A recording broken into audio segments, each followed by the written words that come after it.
आप सभी का स्वागत है। बृहस्पतिवार के पावन दिन पर हम आपके लिए बृहस्पति देव की चमत्कारिक व्रत कथा लेकर आए हैं। अगर आपको कथा कहानी पसंद आती है तो अपना समर्थन दें। एक नगर में एक विधुर महिला अपनी पुत्री के साथ रहा करती थी।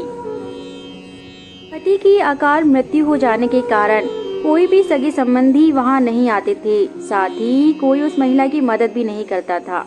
वह नित्य अपनी पुत्री के साथ जाकर कामकाज किया करती थी। विधुर महिला की पुत्री बड़ी ही सुशील और कर्मशील थी। वह बड़ी ही कर्मशील होने के कारण उसकी नगर में उसकी प्रशंसा चारों ओर होती थी, परंतु फिर भी पुत्री के विवाह योग हो जाने पर उसका विवाह सुनिश्चित नहीं हो पा रहा था। विधुर महिला को अब यही चिंता सताने लगी कि उसकी पुत्री का विवाह कैसे हो पाएगा। जो भी उसे वर देखने के लिए आता है वह कोई न कोई कारण से विवाह निश्चित नहीं हो पाता है। वह अब अपनी पुत्री के लिए व्याकुल रहने लगी थी। ऐसे ही दिन बढ़ते जा रहे थे। महिला की चिंता और भी बढ़ती जा रही थी कि पुत्री की विवाह की आयु निकली जा रही है, फिर भी इसका विवाह सुनिश्चित नहीं हो पा रहा है। दूर महिला के पड़ोस में बृहस्पतिवार के दिन पूजा अर्चना थी। उसकी पड़ोसन ने सभी को बुलाया था, लेकिन उसने विधुर महिला को आमंत्रण नहीं दिया। लेकिन फिर भी विधुर महिला आंगन में बैठकर बृहस्पतिवार की पूजा देखने लगी। पड़ोसन ने बड़े ही विधि विधान से केले के पौधे में बृहस्पतिवार के दिन की पूजा का समापन किया तथा सभी को प्रसाद बांटा। पड़ोसन की नजर जैसे ही विधुर महिला पे पड़ी तो पड़ोसन बड़ी ही सज्जन स्त्री थी, इसलिए उसने विधुर महिला से कहा, माफ करना, मैंने आपको विधवा होने की वजह से इस पूजा में सम्मिलित नहीं किया है। अब पूजा मैंने मनोकामना के लिए रखी थी। तब विधुर महिला ने प्रश्न किया, यह पूजा क्यों की जाती है? इस पूजा को करने से क्या लाभ होता है? तब महिला ने कहा, यह पूजा भगवान बृहस्पति की है। ये सभी मनोकामनाओं को पूर्ण करते हैं। जिसकी जो इच्छा हो उसकी सभी मनोकामनाएं पूर्ण हो जाती है। जिन स्त्रियों को पुत्र ना हो उसे पुत्र मिलता है। जिनके घर धन नहीं होता उन्हें धन धान मिलता है। जिन्हें संतान तथा विवाह योग नहीं बनते उनको संतान और विवाह योग मिलता है। यह व्रत बेहद ही चमत्कारी है। तब विधुर महिला ने विनम्रता पूर्वक कहा, आपका बहुत धन्यवाद कि आपने यह चमत्कारी व्रत बताया। क्या मैं अपनी पुत्री से यह व्रत रखवा सकती हूँ, क्योंकि मेरी पुत्री का विवाह सुनिश्चित नहीं हो पा रहा है। महिला ने कहा कि आपकी पुत्री को बुलाइए, मैं उसे प्रसाद देती हूँ तथा आप यह व्रत उसे अवश्य रखवाइए। इससे भगवान बृहस्पति की कृपा से उसका विवाह जल्दी ही सुनिश्चित हो जाएगा, क्योंकि भगवान बृहस्पति बेहद ही दयालु और कृपालु हैं। फिर पड़ोसन ने पुत्री को विधि बता दी तथा पुत्री ने भी पड़ोसन की बात मानी और अपनी माँ के कहने पर वह भी बृहस्पतिवार का इच्छित अनुसार व्रत करने लगी। जैसे ही पुत्री ने व्रत करना आरंभ किया वैसे ही उसके लिए सुयोग्य वर आने लगे तथा जल्दी ही बृहस्पतिवार पूर्ण हुआ भी नहीं था कि उसका विवाह सुनिश्चित हो गया। विवाह की तिथि निकलने के बाद ही पुत्री ने बृहस्पतिवार का व्रत पूर्ण किया तथा उद्यापन कराया तथा कहा, हे बृहस्पति, आपने मुझ पर जो कृपा की है वैसे ही सब पर करना। भगवान बृहस्पति की कृपा से पुत्री अपनी ससुराल को चली गई तथा विधुर महिला की चिंता हट गई। भगवान बृहस्पति बेहद ही कृपालु और दयालु हैं। जैसी जिसकी मनोकामना होती है उसे वैसा ही फल देते हैं। जय बृहस्पति देव।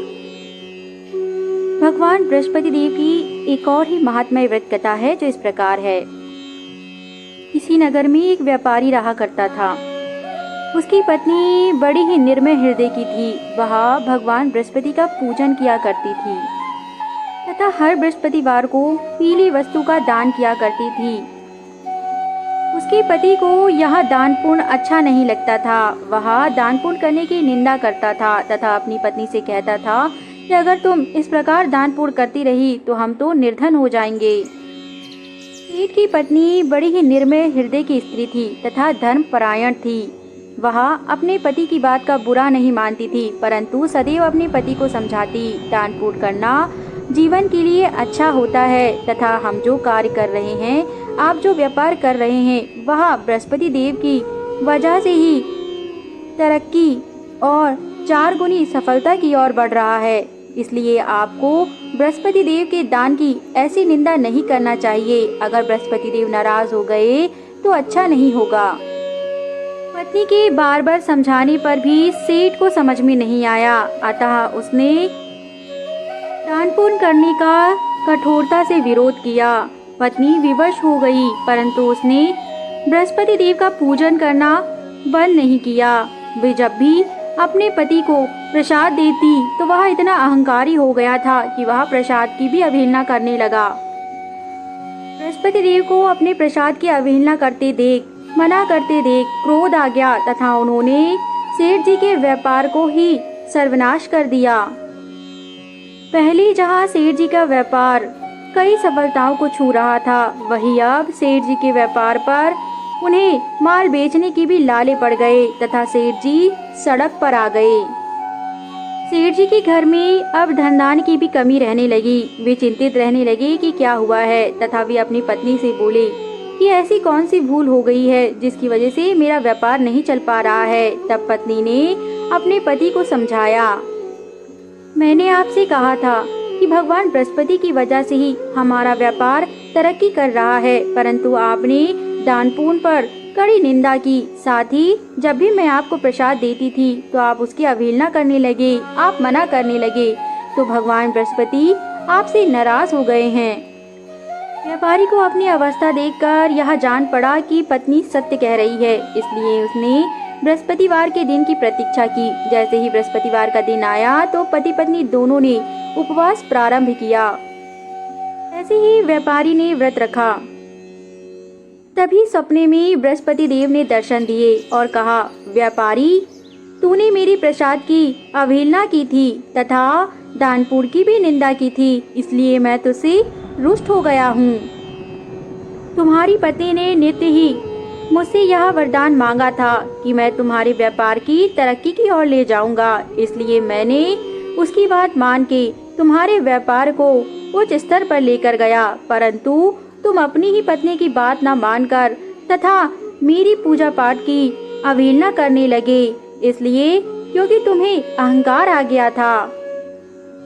व्यापारी ने तुरंत ही बृहस्पति देव से क्षमा मांगी और प्रार्थना किया कि हे प्रभु बृहस्पति देव, मैं तो अज्ञानी हूँ, मैं कैसे आपका वर्णन करूं। मैं नहीं जानता कि मेरी बुद्धि कैसे भ्रष्ट हो गई थी तथा मुझसे यह अपराध कैसे हो गया।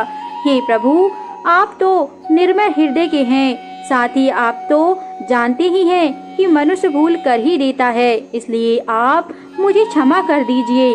मेरे व्यापार को तरक्की की ओर ले जाइए तथा हमेशा हम पर अपनी कृपा बनाए रखिए। हे प्रभु, आपकी सदैव जय जयकार है। भगवान बृहस्पति देव ने कहा, तुम्हारी बुद्धि अभी स्थिर हो गई है, तुम मेरी शरण में आ गए हो, अतः तुम बृहस्पतिवार का पूजन करो। साथ ही जब उद्यापन जैसे ही करोगे तब तुम्हारी सभी मनोकामनाएं मैं पूर्ण कर दूंगा। इतना कहकर भगवान बृहस्पति देव अंतर्ध्यान हो गए। व्यापारी की पत्नी और व्यापारी ने बड़े ही विधि विधान और श्रद्धा पूर्वक बृहस्पति देव का व्रत किया, साथ में उद्यापन किया। जैसे ही उनके बृहस्पतिवार पूर्ण होने वाले थे, वैसे ही व्यापारी का व्यवसाय चलने लगा। वह दिन रात सफलता की सीढ़ियों को छूने लगा। अब उसे समझ में आ गया कि बृहस्पति देव की कृपा से ही वह तरक्की की ओर बढ़ रहा है। व्यापारी ने यह चमत्कार देखा कि यह व्रत तो बेहद ही चमत्कारी है, तो अब व्यापारी अपनी पत्नी के साथ हर बृहस्पतिवार का व्रत करने लगा। साथ ही उसने दान पुण्य भी जारी रखा, भूखों को भोजन कराया, जिसे के पास वस्त्र नहीं था उसे वस्त्र बांटे। इस प्रकार व्यापारी और व्यापारी की पत्नी सुख को भोग कर वैकुंठ को चले गए। बृहस्पति देव, जिस प्रकार आपने व्यापारी की बुद्धि को स्थिर किया, उसी प्रकार हम सबकी बुद्धि को भी सदैव स्थिर रखना। जिस प्रकार आपने उसका घर धन धान से भर दिया तथा उसके व्यापार को तरक्की की ओर लेकर गए, उसी प्रकार हम सभी के कार्य क्षमता को भी तरक्की की ओर ले जाना। आपकी सदैव जय जयकार है। जय बृहस्पति देव। हमारे द्वारा प्रस्तुत की गई कथा कहानी अगर आपको पसंद आती है तो हमारे YouTube चैनल को जरूर सब्सक्राइब करें, ताकि हम ऐसे ही उच्च कोटि की कथाएं लाते रहें। धन्यवाद।